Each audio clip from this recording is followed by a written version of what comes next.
Olá pessoal, continuando nossa videoaula, hoje o tema vai ser animais vertebrados. Uma característica é que todos esses animais, eles fazem parte do subfilo Vertebrata.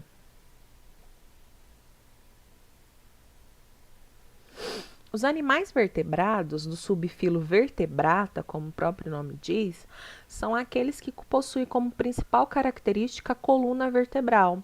Então, a coluna vertebral é uma estrutura óssea que vários discos eles são alinhados e por dentro passa um cordão nervoso que é a medula espinhal. Essa medula é responsável por levar os impulsos nervosos do encéfalo para as regiões periféricas do organismo. Essa estrutura também da coluna vertebral, ela é responsável por dar forma, equilíbrio e proteger a medula nervosa. Os vertebrados fazem parte do filo dos cordados, mas nem todo cordado é vertebrado. Então, todos os vertebrados estão no filo dos cordados, mas eles são do subfilo vertebrata, porque nem todo cordado é um animal vertebrado. Os vertebrados a gente vai incluir os peixes, os anfíbios, os répteis, as aves e os mamíferos. Então, quais são as principais características dos vertebrados? Então, como a gente viu, os vertebrados eles fazem parte do filo dos cordados e eles se dividem em cordados não vertebrados e os vertebrados, que são os agnatos, os peixes cartilaginosos, os peixes ósseos, os anfíbios, os répteis, as aves e os mamíferos. Aqui tem um agnato. O que significa agnato? É um peixe sem mandíbula. Então, é um peixe que não tem mandíbula, tá? Em pelo menos uma fase da vida, os vertebrados eles vão apresentar fendas na faringe, notocorda, tubo nervoso dorsal e cauda pós-anal. Então, é uma característica comum, são características comuns a todos os vertebrados. Aí fica a pergunta, mas então, o que é uma notocorda? Já que todos os vertebrados têm notocorda, o que é notocorda? É uma corda dorsal ou notocórdio, é uma estrutura celular que vai ser semelhante a um bastão fino, um cordão, e ela vai se formar durante o desenvolvimento embrionário. E ela está presente em pelo menos uma fase da vida dos cordados. Em peixes ósseos e vertebrados terrestres, ela é substituída pela coluna vertebral, porém ainda aparece nesses grupos como uma estrutura embrionária. Então, na fase embrionária, esses animais eles vão ter a notocorda. À medida que eles vão se desenvolvendo, vão passando de embrião para feto, vai tendo uma substituição dessa notocorda pela coluna vertebral, tá? A coluna vertebral ela forma ao redor da notocorda com a formação dos corpos vertebrais e a notocorda depois ela se degenera. Características dos vertebrados. Os cordados não vertebrados são marinhos e se distribuem em dois grupos. Os mais importantes são os anfixiodos e as ascarídeas.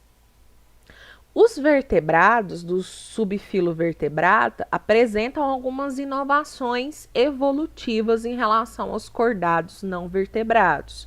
A gente pode dizer que é uma epiderme pluriestratificada, ou seja, com várias camadas, é a pele com várias camadas, o sistema cardiovascular fechado, em que o sangue circula apenas no interior de vasos sanguíneos, então não tem sangue circulando fora de vasos sanguíneos, e esqueleto interno, constituído por cartilagem, no caso dos agnatos e peixes cartilaginosos, ou por ossos, no caso dos peixes e de todos os outros tetrápodes, que inclui os anfíbios, os répteis, as aves e os mamíferos, ok?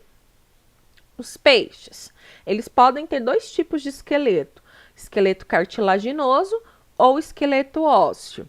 Os condrídeos, ou peixes cartilaginosos, a gente conhece lá como os tubarões, as arraias e as quimeras. Quimera é esse peixinho aqui, tá? É um peixe cartilaginoso. Os osteíctes, ou peixes ósseos, incluem as garopas, as sardinhas, os bagres, os dourados. Todos são peixes ósseos, tá?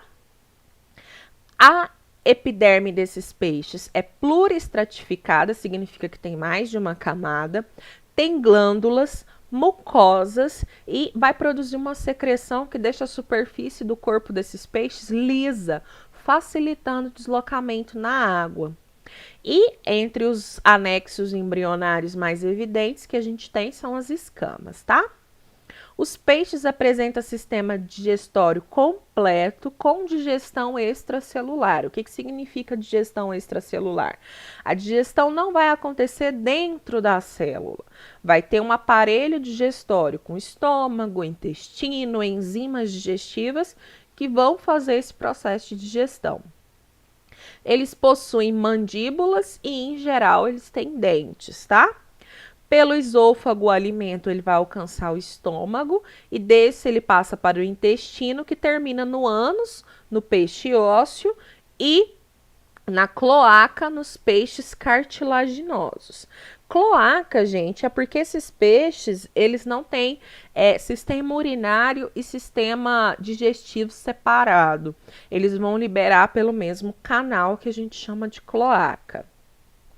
O sistema cardiovascular é fechado e um coração tem duas cavidades, um átrio e um ventrículo. O sangue é bombeado pelo coração, ele vai atravessar as brânquias, onde acontecem as trocas gasosas. A água vai recolher o gás oxigênio e vai eliminar gás carbônico. E das brânquias ela segue para os demais órgãos. Então a água vai passar por dentro da boca do peixe, depois ela vai passar pelas brânquias. Lá nas brânquias vai ter a troca gasosa. O oxigênio ele vai ser capturado e o gás carbônico vai ser eliminado para o ambiente. E a excreção nitrogenada dos peixes é feita pelos néfrons agrupados em rins. Então, eles vão ter excreção, eles também vão ter rins. Os osteíctes, que são os peixes ósseos, o principal resíduo nitrogenado é a amônia e nos condrídeos, a ureia. O que são condrídeos? São os peixes cartilaginosos.